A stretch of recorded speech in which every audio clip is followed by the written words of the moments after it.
Halo, assalamualaikum, selamat pagi, selamat siang, dan selamat malam. Apa kabar bangsa Indonesia? Pada kali ini kita akan membahas sebuah tema dengan judul Beda dengan SBY. Jokowi berani tagih hutang obligor BLBI 110 triliun lebih. Membandingkan kebijakan pemimpin dari masa ke masa adalah salah satu supaya agar setiap kebijakan yang diambil lebih baik dari hari ke hari. Bukan karena rasa benci, itu semua untuk pembelajaran dalam negeri demokrasi. Karena saat ini zaman Jokowi dan sebelumnya adalah zaman SBY, jadi wajar kalau kita membandingkan kepemimpinan yang sama-sama dua periode tersebut. Kalau soal badan, memang Jokowi nggak berbadan besar, tetapi jika soal nyali dan keputusan, nyali Jokowi lebih besar dari SBY. Misalnya, SBY sudah pernah ingin mencabut subsidi BBM, tetapi nggak berani, berbeda dengan Jokowi. Saat ini, SBY pun seperti ditampar dengan kebijakan pemerintahan Jokowi yang hendak menagih hutang para obligator BLBI. Apalagi ketika Mahfud MD memberikan penjelasan mengapa hutang tersebut baru ditagih saat ini. Mahfud MD mengatakan, kalau ditanya kenapa kami baru bertindak, jawabannya gampang. Karena kami baru menjadi pemerintah. Ini kan sudah beberapa kali ganti pemerintah. Saya pribadi berasumsi, jika periode kedua ini tidak ada pandemi corona, Jokowi akan semakin berani untuk membuat keputusan pada periode kedua ini. Seperti yang pernah ia sampaikan, bahwa ia akan tanpa beban di periode kedua, karena tidak bisa nyapres lagi di periode selanjutnya. Tetapi apa daya, corona menyerbu dan fokusnya pun terbagi untuk menyelesaikan dampak sosial hingga ekonomi. Jokowi sudah nggak peduli pada mafia yang ada di balik pendukung politisi busuk.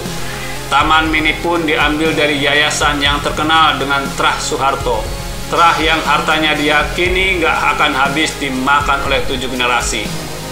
Kembali pada BLBI, Mahfud MD menjelaskan, potensi penggunaan paksaan fisik bagi obligor yang berusaha menghindari kewajibannya. Ada yang namanya gizling, yaitu paksaan fisik untuk membayar di perdata itu ada, bagi mereka yang sengaja ingkar memenuhi kewajibannya. Melihat langkah-langkah yang dilakukan pada masa pemerintahan Jokowi, kita pasti bisa membaca bagaimana setiap tindakan Jokowi berusaha dibuat berdasarkan timing yang tepat. Seperti periode pertama fokus pada berbagai infrastruktur yang minim menimbulkan gesekan.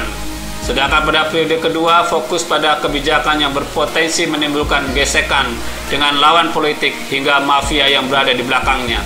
Seperti pembuatan aturan hingga keputusan seperti pengambil alihan Taman Mini dan penagihan hutang kepada obligor BLBI. Sebenarnya soal timing, kecerdasan SBY pun tidak diragukan lagi. Dengan berbagai pengetahuan dan sumber daya yang luar biasa, SBY pun mampu melakukan itu.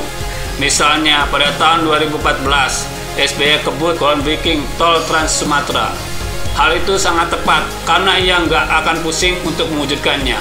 Itu pun dilakukan setelah 2 kali dikirimi surat oleh 10 gubernur yang ada di Pulau Sumatera.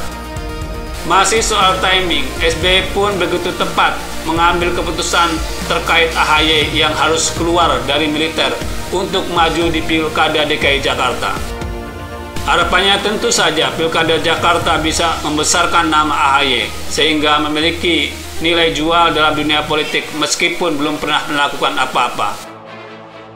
Keyakinan saya hingga detik ini terhadap SBY adalah ia adalah mantan presiden terhebat kalau soal menentukan timing. Strategi politiknya pun sudah nggak diragukan, luar biasa. Bagi orang yang paham akan bisa melihat bahwa seorang SBY itu mampu membolak-balikan keadaan dan fakta. Ia paham bagaimana caranya mengamankan kekuasaan. Lalu mengapa akhir-akhir ini SBY seperti selalu kalah dan gagal? Kalah menjadikan anaknya gubernur Jakarta dan tak mampu menjadikan AHY sebagai menteri dan tidak mempunyai kekuatan ketika koalisi lebih memilih Sandiaga Uno maju mendampingi Prabowo. Kalau menurut saya ada beberapa kemungkinan.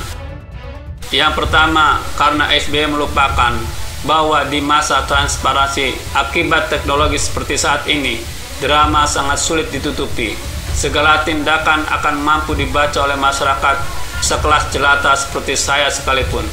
Sehingga kepiawaian strategi tidaklah cukup jika tidak dibarengi dengan ketulusan dalam berperan. Contohnya begini, pencitraan tidaklah masalah, asalkan pencitraan tersebut pamer kinerja, bukan pamer drama melalui cuitan di medsos. Yang kedua, mungkin jagat raya sudah enggan dengan Trah Cikias yang diberi kesempatan 10 tahun ngurusi ratusan juta manusia. Namun tidak gitu-gitu aja, karena pemerintahan dijalankan dengan autopilot. Nah, bagaimana menurut Anda? Silahkan ketik kolom komentar di bawah dan jangan lupa subscribe channel ini. Terima kasih.